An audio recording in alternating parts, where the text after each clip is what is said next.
नहीं बदलूंगा अपने सपनों को अपनी सच्चाई से मैच कराने को। मैं बदलूंगा अपनी सच्चाई को ताकि वो मेरे सपनों से मैच कर सके। तब ग्रेजुएशन नहीं हो जाती तब तक उसके खर्चे उठाते रहते हैं। कई माँ बाप तो हद दानवी। हमारे देश में एक अजीब सी परंपरा है, यहाँ पर माँ बाप अपने बच्चों के 10वीं तक तो खर्चे उठाते ही हैं।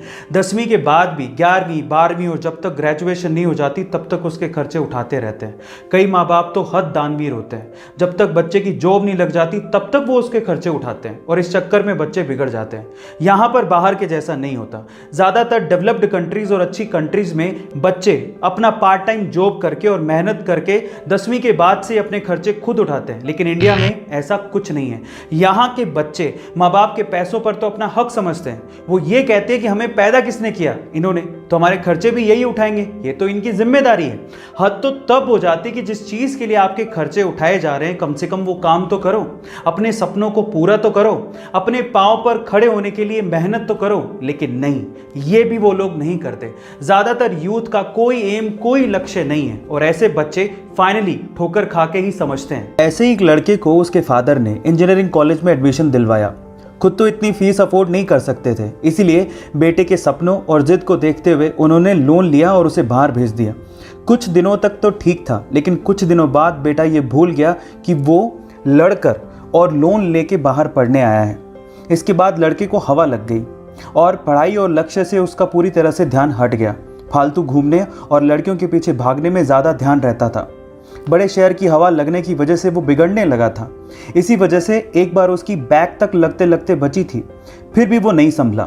पर एक दिन जब वो एक होटल में रात को खाना खाने के लिए पहुंचा तो खाना ऑर्डर करने के बाद वहां पर सामने एक टेबल पर देखने लगा जहां पर एक फैमिली खाना खा रही थी। उस फैमिली में एक लड़का जिसकी उम्र लगभग 30 से 35 साल थी, उसकी बूढ़ी माँ और उसके पिता तीनों मिलकर खाना खा रहे थे। वो अपना खाना ऑलमोस्ट फिनिश कर चुके थे।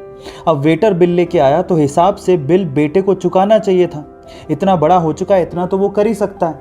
लेकिन वहां जो भी हुआ वो हैरान कर देने वाला था। उसने देखा कि बिल आने पर उस बेटे ने बिल को देखा ही नहीं और पानी पी रहा था।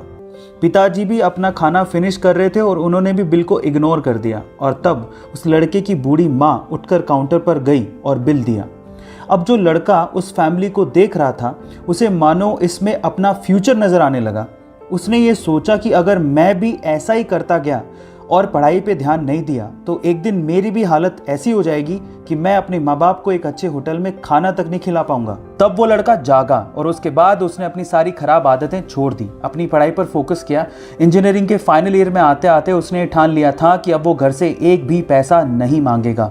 अपना रास्ता उसने खुद चुना, मेहनत करता गया और यूट्यूब की दुनिया में कदम रखा। और आज उस लड़के का यूट्यूब शॉर्ट्स का दुनिया का सबसे बड़ा चैनल है और 10 मिलियन से ज़्यादा सब्सक्राइबर्स हैं। और आज ऊपर वाले की दुआ से कामयाब होकर वो लड़का आपके सामने खड़ा होकर अपनी कहानी सुना रहा है। जी हाँ गाइस, वो मेरी ही कहानी है। लेकिन मैं ये कभी नहीं चाहूंगा कि जो गलती मैंने की वो आप करें। इसलिए एक चीज हमेशा याद रखिएगा, अपने माँ बाप की परवरिश और उनके पैसों को कभी भी ग्रांटेड मत लीजिएगा।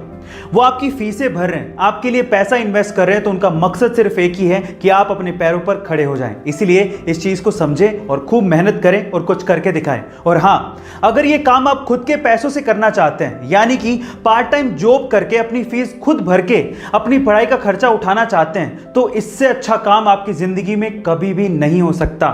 ये तो बहुत ही अच्छी